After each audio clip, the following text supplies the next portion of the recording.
मोक्षमूलं ध्यानमूलं गुरुमूर्ति पूजामूलं गुरुपदं मंत्रमूलं गुरुवाक्यं मोक्षमूलं गुरुकृपा। જેના નામ બોલાયા છે તે સાંઈ સણાનંદનું સ્વાગત કરવા માટે આવે એવી નમ્ર વિનંતી। स्वागतं साईराम स्वागतं साईराम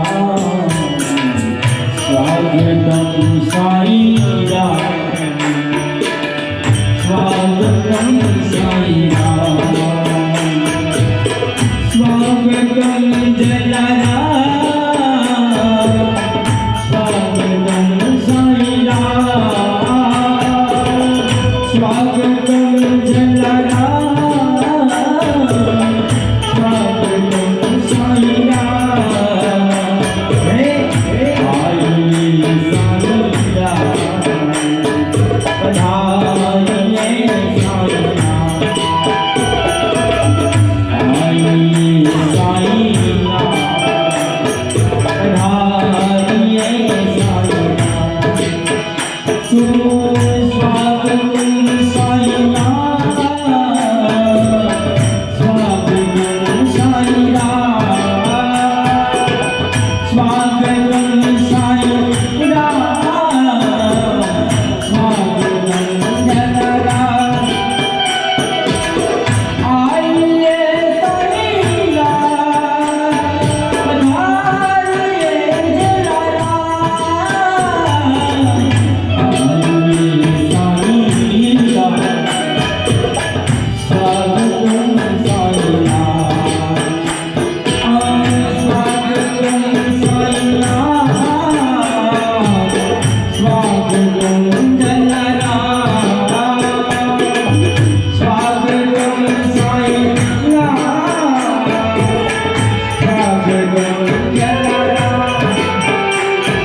હવે પછી એમ કહેવાય કે જ્યારે આપણી દિવાળી હોય ત્યારે આપણે 11ના દિવસથી ઘરમાં દીવડા પ્રગટાવીએ છીએ। તો આ તો દેવોની દિવાળી છે, તો આપણે અહીં દેવોની દિવાળી જગ્યાએ જ્ઞાનના દીવડા પ્રગટાવી રહેલા છે। તો આપણે ખૂબ જ ભાગ્યશાળી છે કે આવો સમય, આવો પવિત્ર અવસર આપણા માટે સાંઈ મહારાજ અને જલા મહારાજે ચૂનાવ્યો અને આપણા બધા ભક્તો સદભક્તોને આ ભગવાન સાંઈ તથા જલા સાંઈ ખૂબ જ આપણને આશીષ આપે અને આપણે ભક્તિમાં આગળ વધીએ એવી ભગવાનને કૃપા કરીએ। અને સાંઈ સણામન માટે બધા જ ભક્તોને નમ્ર વિનંતી છે કે એવું ગાવાનું મન થાય છે કે આપણા ભક્તિની દોર ચલાવી રહેલા છે તો એમાં ડૂબવા જેવું છે. એટલે એક વસ્તુ ગાવાનું મન થાય છે, કારણ ગાવાના સાંઈ સણ્યાનો બી રચિતા છે અને મને પણ ગાવાનો ખૂબ શોખ છે. તો એક વસ્તુ એક લીટીમાં ગાઈ લે. સૂરજ ઉગે પછી અંધારો ના હોય કે એવા ગુરુ ગોતી લેજો. સૂરજ ઉગે પછી અંધારો ના હોય કે એવા ગુરુ ગોતી લેજો. સૂરજ ઉગે પછી અંધારો ના હોય કે એવા ગુરુ ગોતી લેજો. સૂરજ ઉગે પછી અંધારો ના હોય એવા ગુરુ ગોતી લેજો. જન્મ મરણના ફેરા ટળી જાય આવા ગુરુ ગોતી લેજો. જન્મ મરણના ફેરા ટળી જાય એવા ગુરુ ગોતી લેજો. ફેરા ટળી જાય એવા ગુરુ ગોતી લેજો. જન્મ મરણના ફેરા ટળી જાય એવા ગુરુ ગોતી લેજો. જ્યારે આપણા જીવનમાં સોનાનો સૂરજ ઉગી નીકળેલો છે તો આપણે હવે અંધારું નહીં રાખતા. જન્મ મરણના ફેરા ટળી જાય એવી સાંઈ શરણાનંદ અને જલાસાઈના ચરણોમાં વંદન. આજનો કથાનો છેલ્લો દિવસ. આવો આપણે છેલ્લા દિવસે કથામાં પ્રવેશ કરીએ. તો શ્રી સાંઈ શરણાનંદને નમ્ર વિનંતી કરીએ કે કથાનો દોર ચાલુ કરે.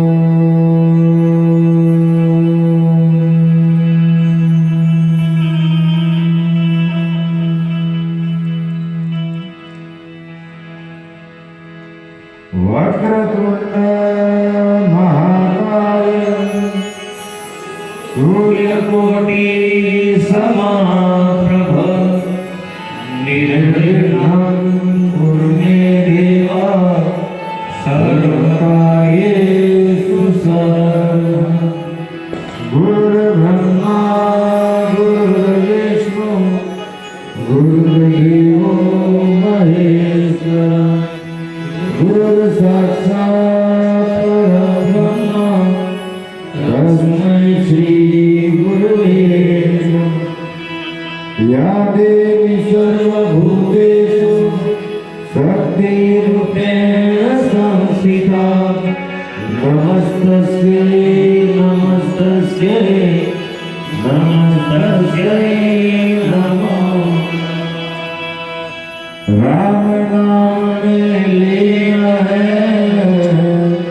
देखत समय राम ताकि पद वंदन करूं जय जय श्री जवान जय जय श्री जवान बोलो जलाराम बोलो वीरबाई मात सद्गुरु साईनाथ महाराज की जय.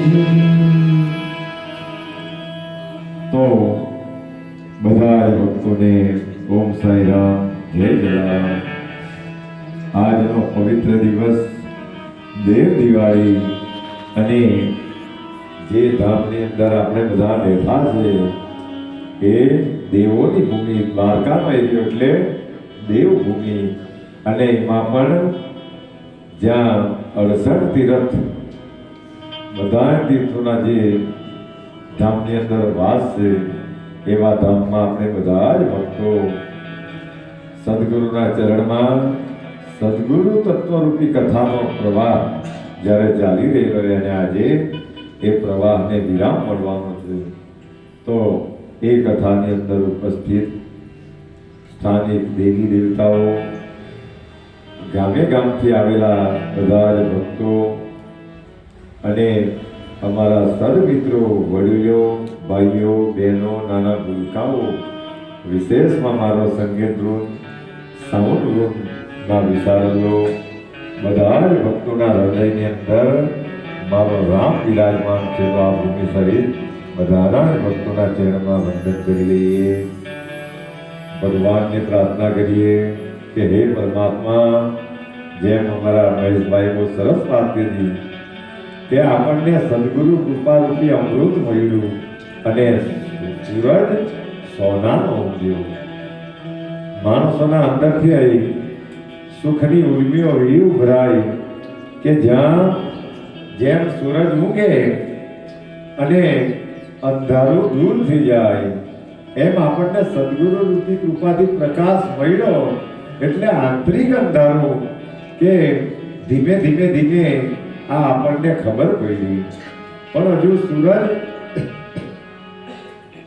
ઉગમવાની તૈયારી છે. પણ જે પહેલા પ્રકાશ પડે અને જેમ જેમ એનો પ્રકાશ વધતો જાય તેમ તેમ તાપ પણ આપણને લાગવા લાગે.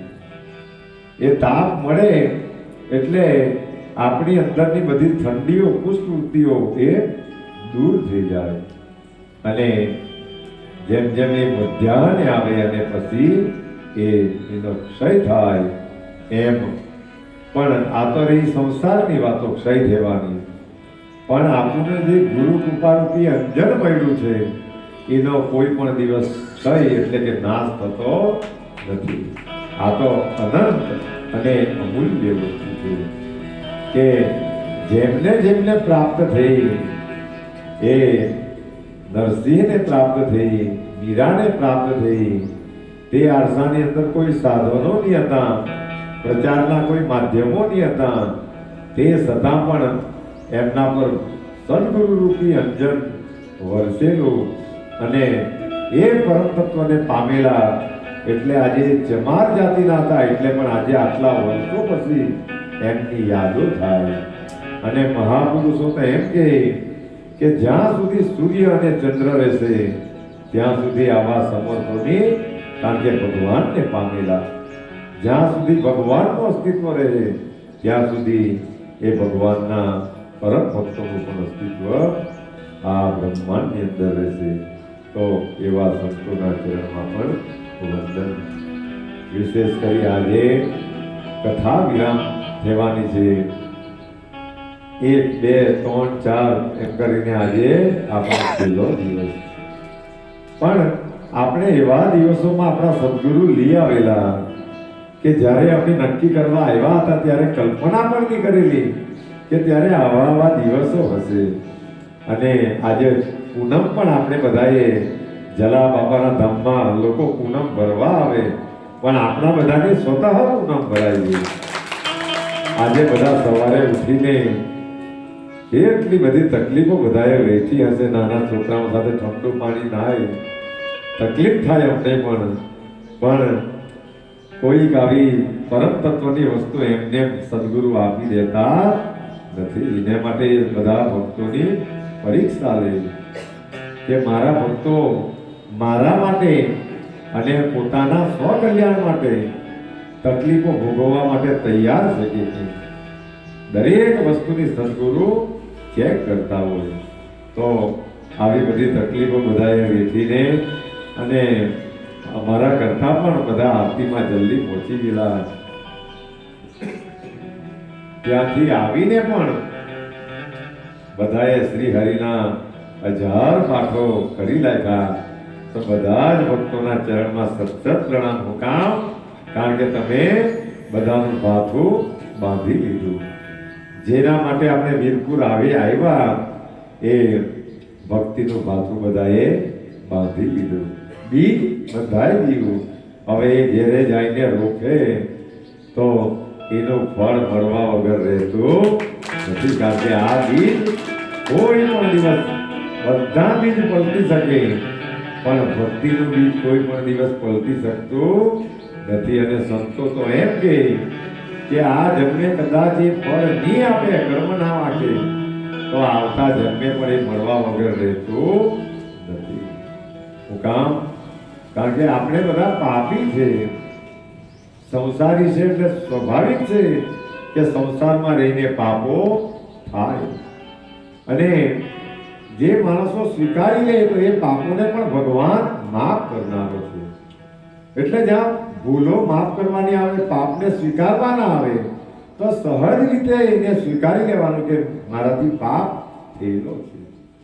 અને જેવી રીતે સહજતાથી સ્વીકારી લે એવી રીતે સહજતાથી ભગવાન માફ પણ કરી દે.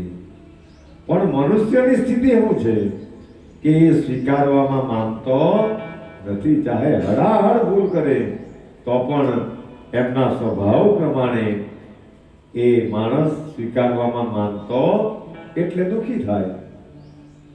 એમાં બીજી કોઈને પણ કઈ તકલીફ થતી નથી. પણ જીણે ઝેર પીધું એને પેટમાં દુખે. આવી આ બધી તત્વની વસ્તુઓ છે. પણ આજે કથાનો 5મો દિવસ છે.